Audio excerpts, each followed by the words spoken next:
Je gardais le ticket de loto gagnant dans ma boîte à bijoux, soigneusement plié à l'intérieur du médaillon en argent de ma grand-mère. Chaque matin, depuis 3 semaines, j'ouvrais cette boîte juste pour m'assurer qu'il était toujours là. 3 200 000 €. Les numéros étaient gravés dans ma mémoire, 7, 14, 23, 31, 42 et le numéro chance 9. Je n'en avais parlé à personne. Ni à mon club de bridge, ni à ma voisine, Madame Girard, et certainement pas à mon fils Thomas, surtout pas à Thomas. Le ticket restait là comme un secret, comme un test que je ne savais pas que je faisais passer, jusqu'au moment où j'en ai eu besoin. C'était un jeudi après-midi quand Thomas a débarqué chez moi. Je préparais du thé dans ma petite cuisine. Cette même cuisine où je l'avais élevé seul après le départ de son père quand il avait 6 ans. Cette même cuisine où j'avais compté chaque centime, préparé ses déjeuners pour l'école et fêté son admission à l'université avec un gâteau acheté au supermarché. Je ne l'avais pas vu depuis 18 mois. On a frappé à la porte avec hésitation. Quand j'ai ouvert, il se tenait là avec Chloé, sa femme depuis 4 ans. Ils avaient tous les deux ce sourire soigneusement arrangé que les gens arborent quand ils veulent quelque chose. Maman. Thomas m'a serré dans une étreinte qui semblait répéter. On a été horrible. On aurait dû venir plus tôt. Chloé se tenait derrière lui, tenant une petite orchidée dans un pot en céramique. Son legging de marque coûtait probablement plus cher que mon budget course mensuel. Madeleine, tu nous as tellement manqué. J'avais appris à lire les mensonges comme les bibliothécaires lisent les livres. 43 ans à aider les gens à trouver ce qu'ils prétendent chercher vous apprennent à repérer quand quelqu'un cache sa vraie question. Mais j'ai souri. Je les ai invités à entrer. J'ai versé du thé dans les tasses dépareillées dans lesquelles Thomas buvait son chocolat chaud quand il était enfant. Ton appartement est exactement le même, a dit Thomas en regardant autour de mon 2 pièces. Ses yeux s'attardaient sur ma vieille télévision, mes meubles usés, les rideaux délavés que j'avais cousus moi-même il y a 20 ans. Nous avons parlé de choses superficielles, de son travail de commercial dans l'industrie pharmaceutique, du compte Instagram de yoga de Chloé qui ne décollait pas vraiment, de la météo, de tout sauf de la raison pour laquelle il s'était soudainement souvenu de mon existence. Ils sont restés 2 heures. Au moment de partir, Thomas m'a serré à nouveau dans ses bras. On passera plus souvent, maman. C'est promis. On était tellement pris par nos propres vies qu'on en a oublié l'essentiel. Chloé m'a embrassé sur la joue. La famille, c'est sacré. J'ai refermé la porte derrière eux et je suis resté immobile dans mon appartement silencieux. Quelque chose sonnait faux. Pas faux comme de la colère. Faux comme de la tristesse, comme le deuil de quelque chose que je n'avais pas encore perdu, mais que je savais condamner. Cette nuit-là, je n'ai pas pu dormir. Je repensais aux yeux de Thomas quand il regardait mon appartement. Ce n'était pas de la nostalgie, ni de l'amour, c'était un inventaire. Il évaluait la marchandise. Ils sont revenus 3 jours plus tard, puis encore 5 jours après. Ensuite, c'est devenu 2 fois par semaine. Thomas apportait des plats à emporter, bien que j'ai remarqué qu'il ne me demandait jamais ce que je voulais manger. Chloé parlait de sa journée, de ses abonnés, de ses objectifs, mais ne me posait jamais de questions sur les miens. Lors de leur 4e visite, je me suis excusé pour aller aux toilettes. J'ai laissé couler l'eau du robinet, mais je suis restée silencieuse près de la porte, à écouter. Combien de temps on va devoir continuer ce cirque ? La voix de Chloé, basse et impatiente. Aussi longtemps qu'il le faudra, a répondu Thomas, dans un murmure à peine audible. Les prix de l'immobilier dans ce quartier sont devenus fous. L'immeuble va être vendu à la découpe. Elle est assise sur une mine d'or et elle ne le sait même pas. Elle vit comme une pauvre. Est-ce qu'elle a au moins des économies ? Il doit bien y avoir quelque chose. Elle a travaillé pendant 43 ans. Où est passé tout cet argent ? Eh bien, certainement pas dans ces meubles, Thomas. J'ai la chair de poule à chaque fois que je m'assois sur ce canapé. Je sais, bébé. Juste encore un peu. Il faut d'abord qu'elle nous fasse confiance. J'ai tiré la chasse d'eau, fait couler l'eau plus fort, et je me suis regardé dans le miroir. Mes mains tremblaient. Quand je suis revenu, ils me souriaient tous les deux. Maman, on discutait justement, a dit Thomas. Chloé et moi, on veut t'aider. Cet appartement vieillit. Le quartier change. As-tu réfléchi à ce que tu feras si le propriétaire décide de vendre ? Je ne savais pas qu'il y avait un projet de vente. La lettre du syndic ou de l'agence était probablement quelque part dans ma pile de courrier. Tu crois, ai-je demandé. Chloé s'est penchée vers moi. On a une idée merveilleuse. Il y a une résidence-service pour seniors adorables à environ 20 minutes de chez nous. De beaux jardins, des activités, un service de restauration. Ce serait parfait pour toi. Je n'ai pas besoin d'activité, ai-je dit doucement. J'ai mon club de lecture, mes amis. Bien sûr, a dit Thomas en agitant la main. Mais pense-y. Plus de soucis d'entretien, de cuisine, plus besoin d'être seul. Être seul, comme si je n'avais pas été seul pendant les 18 mois où il m'avait oublié. Et Chloé a ajouté avec un grand sourire, si tu vendais cet appartement, tu aurais l'argent pour la résidence. C'est un investissement pour ton bonheur. Vendre cet endroit, mon foyer, où je vivais depuis 37 ans. Je vais y réfléchir, ai-je dit. Après leur départ, je me suis assise dans mon fauteuil usé et j'ai fixé le médaillon en argent dans ma boîte à bijoux. Le ticket de loto à l'intérieur semblait plus lourd maintenant. J'avais besoin de connaître la vérité. Le lendemain matin, j'ai appelé Maître Bertrand, un vieil ami d'université de feu mon mari qui était devenu avocat. Je ne lui avais pas parlé depuis des années, mais son numéro était toujours dans mon carnet d'adresses. Madeleine Chabrier, a-t-il dit chaleureusement. Quelle surprise. Je lui ai tout raconté. Le ticket de loto, les visites soudaines de Thomas, les conversations que j'avais surprises. Je lui ai dit que j'avais besoin d'aide, mais que je ne savais pas de quel genre. Je dois voir qui est vraiment mon fils, ai-je dit, avant de prendre la moindre décision. Maître Bertrand est resté silencieux un moment. Puis il a dit, j'ai une idée. C'est un peu non conventionnel, mais ça pourrait vous apporter la clarté dont vous avez besoin. Nous nous sommes rencontrés à son cabinet le lendemain. Il m'a expliqué son plan. Nous allions créer une fausse situation où je semblerais être en difficulté financière. Nous verrions comment Thomas réagirait s'il pensait qu'il n'y avait rien à gagner. Ce n'est qu'après cela que je réclamerai mes gains de loterie. C'est un test, a dit Maître Bertrand. Pas un test très gentil, mais un test honnête, ai-je convenu. La semaine suivante, j'ai appelé Thomas. J'ai gardé une voix petite, inquiète. Chérie, j'ai besoin de te parler de quelque chose. Tu peux passer? Il est arrivé en moins d'une heure. Chloé est venue aussi. Ils se sont assis sur mon canapé, leur visage affichant de l'inquiétude, mais je pouvais voir autre chose en dessous. De l'anticipation. Qu'est-ce qui ne va pas, maman? Je me tordais les mains, jouant mon rôle. J'ai reçu une lettre recommandée du propriétaire. Il met l'appartement en vente. Il m'offre la priorité pour acheter en tant que locataire, mais c'est 350 000 €. Si je n'achète pas, je dois quitter les lieux dans 6 mois. Le visage de Thomas s'est décomposé. Littéralement effondré, comme un rideau qui tombe. 350 000 €, a répété Chloé. Je n'ai pas cette somme. Je pensais que ma retraite suffirait pour continuer à payer le loyer, mais je n'avais jamais imaginé ça. J'ai laissé ma voix se briser. Je ne sais pas quoi faire. Thomas était très silencieux. Puis il a dit, maman, j'aimerais pouvoir t'aider, mais Chloé et moi, on est étranglés par notre crédit immobilier. Le marché est brutal. Je comprends, ai-je dit rapidement. Je ne demandais pas d'argent. J'avais juste besoin de le dire à quelqu'un. J'ai peur. Chloé a touché le bras de Thomas. Peut-être que cette résidence pour seniors est la bonne solution après tout. Un nouveau départ. Oui, a convenu Thomas, retrouvant sa voix attentionnée. On t'aidera à chercher. Ce ne sera pas si terrible, maman. Tu verras. Ils sont partis 20 minutes plus tard. J'ai entendu Chloé alors qu'il descendait l'escalier. Dieu merci. Tu imagines si elle nous avait demandé 300 000 balles? Thomas a ri. Il a vraiment ri. Elle aurait plus de chances de gagner au loto. Je suis resté à ma porte jusqu'à ce que je ne puisse plus les entendre. Puis j'ai ouvert ma boîte à bijoux et j'ai tenu le médaillon de ma grand-mère. À l'intérieur, le ticket froissait doucement. Le lendemain, je suis allé au bureau de Maître Bertrand. Nous avions du travail. La Française des Jeux a vérifié mon ticket un mardi matin. Ils ont pris ma photo avec un de ces chèques géants, mais j'ai choisi de garder l'anonymat vis-à-vis de la presse.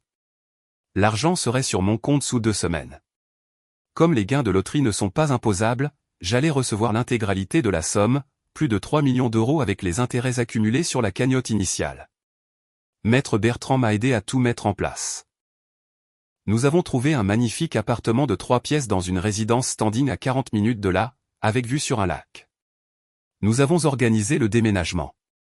Nous avons ouvert un nouveau compte bancaire dans une autre agence. Nous avons veillé à ce que tout soit discret, invisible. Je n'ai rien dit à Thomas. Pendant 3 semaines encore, j'ai joué la mère inquiète. Thomas et Chloé sont venus 2 fois, orientant toujours la conversation vers les maisons de retraite, la réduction de mes biens, l'acceptation de la réalité. Il apportait des brochures. Ils avaient des numéros de déménageurs. Ils étaient si serviables. Lors d'une visite, le téléphone de Chloé a sonné. Elle est allée dans ma chambre pour prendre l'appel, laissant la porte entr'ouverte. Je l'ai entendu clairement, non, fais-moi confiance, ça arrive. Elle va devoir partir de toute façon. Une fois qu'elle sera placée en maison de retraite, on récupère ce qu'il reste. Thomas est fils unique. L'héritage lui reviendra forcément. Forcément. Comme s'ils attendaient ma mort. J'ai marché jusqu'à la porte de ma chambre. Chloé regardait par la fenêtre, me tournant le dos. Le meilleur, c'est qu'elle croit qu'on s'inquiète pour elle.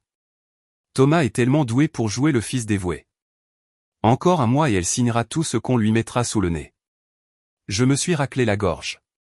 Chloé s'est retournée brusquement, le téléphone toujours à l'oreille. Son visage est devenu livide.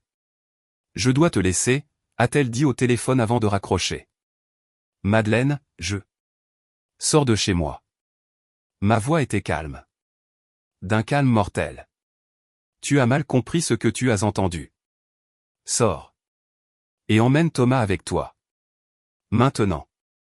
Thomas est apparu dans l'encadrement de la porte. Maman, qu'est-ce qui se passe? J'ai regardé mon fils. Je l'avais élevé seul. J'avais cumulé 2 emplois pour payer ses études. Je m'étais privé pour qu'il ne manque de rien. Et il se tenait là, un étranger portant le visage de mon fils. Vous devez partir, ai-je dit. Tous les deux. Chloé a attrapé le bras de Thomas. Thomas, on s'en va. Maman, parle-moi. Il n'y a rien à dire.